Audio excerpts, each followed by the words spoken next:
Satyabama Institute of Science and Technology, Chennai and Sriperumbudur.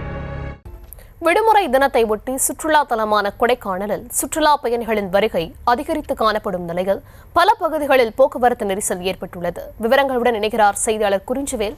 வணக்கம் குறிஞ்சிவேல், விவரங்கள் வழங்கலாம். நிச்சயமாக மலையில் இளவரசின் அழைக்கிறது கொடைக்கானலுக்கு தமிழகம், கேரளா, ஆந்திரா, கர்நாடகா போன்ற பல்வேறு வெளிமாநிலங்களிலிருந்து விடுமுறை நாட்கள் மற்றும் பண்டிகை நாட்களில் ஏராளமான சுற்றுலா பயணிகள் வருவது வழக்கம். இந்த நிலையில் 3 நாட்கள் தொடர் விடுமுறை காரணமாக சுற்றுலா பயணிகள் வருகை இன்று காலை முதல் அதிகரித்து காணப்பட்டது.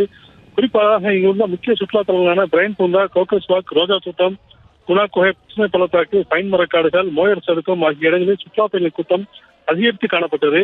மேலும் இங்கு இருக்கக்கூடிய இயற்கை ஆலயங்களை கண்டு ரசித்தும் செல்ஃபி எடுத்தும் பேப்பர்கள் எடுத்தும் சுற்றுலா பயணிகள் மகிழ்ச்சி அடைந்து வருகின்றனர்.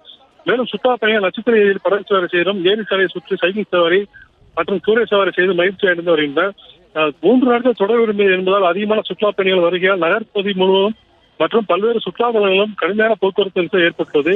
இதன் காரணமாக சுற்றுலா வாகனங்கள் நீண்ட வரிசையில் அணிவகுத்து ஒன்றன் பின் ஒன்றாக ஊர்ந்து செல்லும் நிலை ஏற்பட்டுள்ளது. தொடர் விடுமுறை நாட்களில் கடுமையான போக்குவரத்து நெரிசல் ஏற்படுவதால் அதனை சரி செய்ய ஆங்காங்கே கூடுதலான போக்குவரத்து காவலை பணியமர்த்தி போக்குவரத்து நெரிசல் சரி செய்ய வேண்டும் என சுற்றுலா பயணிகள் கோரிக்கை விடுத்துள்ளனர். விவரங்களுக்கு நன்றி. Satyabama Institute of Science and Technology, Chennai and Sriperumbudur.